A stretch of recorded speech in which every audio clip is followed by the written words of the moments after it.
Hello, welcome back to my channel on different myths and legends. Today I'm going to talk about transformations, metamorphoses. This is something you see a lot in world mythology.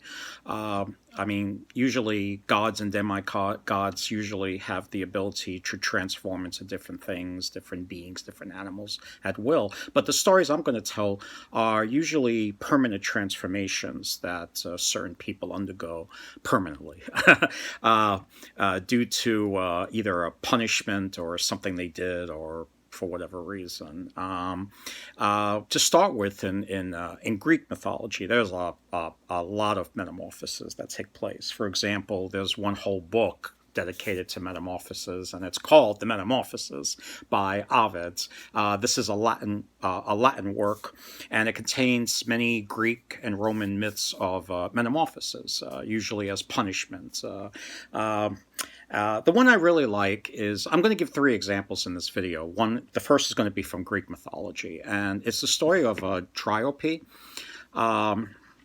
Dryope is a woman who was one day walking in a little grove, and she had her baby with her, and she wanted the baby to appreciate the beautiful flowers and trees that were there. And she pulled a flower off a tree that was growing, and suddenly something mysterious happened. Her feet became grounded into the floor of the forest, and suddenly she realized that bark was slowly creeping up her legs and climbing higher and higher. And she realized she must have done something offensive because she was turning into a tree. So she immediately sent her friends that were with her to call her family to her immediately. And when they came, they saw, by the time they had gotten there, she had already pretty much metamorphosed into a tree. Her arms were branches, and her face, the only thing left was her face, which was surrounded by tree bark, and she only had moments left of life as a human being. And she basically told her husband and the rest of her family that this is her fate, and please, she didn't deserve this, whatever she did wrong, and please to allow them to bring her child every day so that he can play underneath her shade every day, so that she can in some way still be with her child. And then with this last plea, the bark went over her face and she was gone forever. It's a really sad story, and it's told in Metamorphoses by Ovid, and it's one of those stories that one interpretation can be that in ancient times, a lot of people thought that spirits inhabited trees and lakes and things, and trees themselves were inhabited by these female divinities called dryads, or hamadryads, as they're sometimes called. And we shouldn't take for granted the life of trees and other living things, because you never know what spirit is lurking inside that might be offended if you mangled them in some way. My second story is actually from one of my favorite books, the Welsh classic, the Mabinogion. This is a collection of, I talk about this in my video on Celtic myths. The Mabinogion is that great collection of Welsh myths and legends, and it tells the story of, among other stories, there's one story that is about a character named Lugh. Well, actually, that's not the proper Welsh pronunciation. It might be something like Lugh.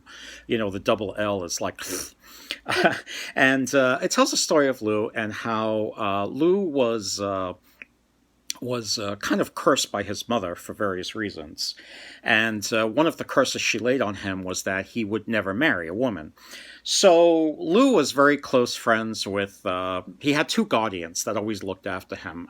Their names were Gwydion and Math. Yeah, there's actually a wizard named Math. And What they did was they found a way around this problem. They said, well, you can't marry a normal woman. We're going to create one for you. So they created an artificial woman made out of flowers. And this woman that they created was incredibly beautiful. She was made out of flowers, and her name was Blauderweth. and but the problem is that she wasn't faithful, and she took a lover, and her this lover connived a way to kill Lou. Now, Lou was one of these people that was protected from dying by having. In other words, he had to be in a particular situation in order for him to die.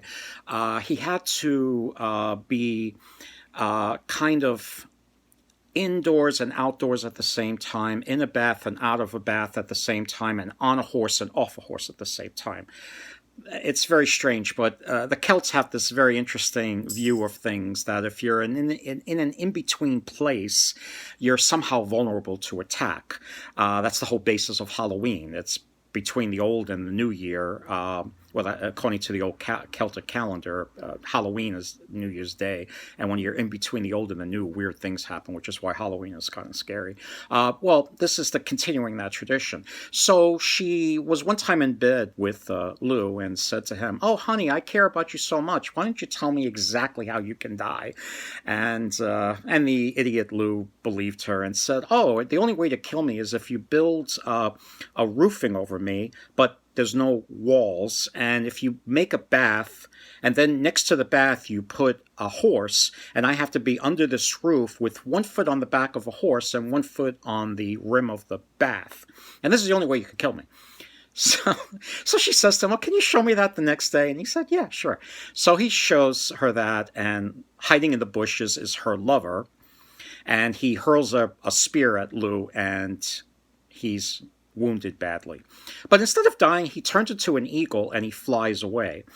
And Gwydion, the wizard, knows that something wrong happened because he doesn't know where Lou is. So he goes looking for him, and he finds a poor hawk, or eagle, I believe, sitting in a tree who's badly bleeding. And he knows right away that this is poor Lou, who's seriously wounded and is about to die. But he manages to save Lou's life. He takes the eagle from down the tree. He touches him with his wand. He turns back into a human, and he heals them. Now came the revenge. Gwydion attacks Blauderweth. Blauderweth knows that Gwydion is coming for her, so her and her ladies-in-waiting go climbing up a hill. The ladies-in-waiting have nowhere else to go, so they hurl themselves into the water and all die. And Blauderweth is about to do the same, but Gwydion says to her, No, you don't get away that easily, and I'm not going to kill you either. Instead, I'm going to turn you into something that's even more hideous. And he turned her into the very first owl. Yeah, owl. Because according to Gwydion, this is not a nice bird to be, because it's a nocturnal bird and therefore is hated by all the other birds. So her name is, and Blauderweth actually means flower face or flower aspect. And this is believed to be what an owl looks like. If you look at an owl's face, it's very weird, and it looks like it's made out of flowers, according to some people. And that's the story of that. My final story is actually from Chinese mythology. Chinese and their dragons. And Chinese mythology. And the version I have is actually taken from this really good book on Chinese mythology, an introduction by Anne Birrell. And she gives a version of a story that is from China. Although there's other variations of it in Japan as well as China. It's a very strange myth. And it's what you call an etiological myth, because it talks about the origins of things. And what it is that there's a story of there's this girl who's living with, who's the daughter of her father. Of course. And her father goes away on some sort of business, and he doesn't come away. And the poor daughter misses him and says to the horse. The father had this horse that the father loved very much, and she's combing the horse, and she's saying to the horse, "Oh, horsey, if you run off and bring my father back, I'll marry you." So the horse says, all right. So the horse goes running off suddenly, goes to where the father is, and the father is surprised to see his own horse there, but he says, "Hey, my horse is here." Gets on the horse's back, and the horse goes flying back home. And the father finds this very peculiar, so the daughter admits to her father, I kind of made a promise to the horse that I'll marry him if he brings you home. So the father says, "Oh, this is horrible. Don't tell anybody this. This is a disgrace."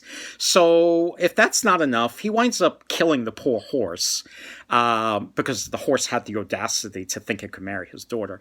And he has the horse skinned. And the skin of the flayed, and the horse's skin is lying out to dry, and the daughter comes out, and instead of feeling sorry for the horse, she mocks it and says, "You silly horse, you thought you could marry a human, ha ha ha." And the horse is still kind of alive. So the flayed skin suddenly jumps up, wraps itself around the girl, and flies away. And nobody knows where they went. Several days later, they come across this unusual tree with this unusual little sack hanging on it. It was a cocoon. It was the cocoon of the silkworm. Yeah. So people noticed that this silkworm was very special. It was better than other silkworms. It made a lot of silk that you could spin things. And the tree was new, and it's called the mulberry tree. So that's how silk came to be used. And this is the origin of what's called sericulture, which is the culturing of the mulberry and the silkworms in order to make silk, to make clothes. So this is again called an etiological myth because it shows the origin of this particular silkworm and this mulberry tree. And it's a strange story. Why a horse? Well, there's different ways of interpreting this. Maybe this is a warning against bestiality. Maybe people have compared this story to Beauty and the Beast, whereas instead of the beast becoming a pretty handsome human, they wind up the horse stays a horse and kind of symbolically marries the girl and gives. And even though it's an incestuous worse than incestuous, it's what did I say? Incestuous? I meant bestiality. It wound up giving a gift to humanity in the form of the silkworm. So you have these interesting three myths to digest, and until next time, stay healthy. I know we're all in lockdown. This kind of sucks. So all I can say is stay healthy, and I hope the next time I see you, this will all be over.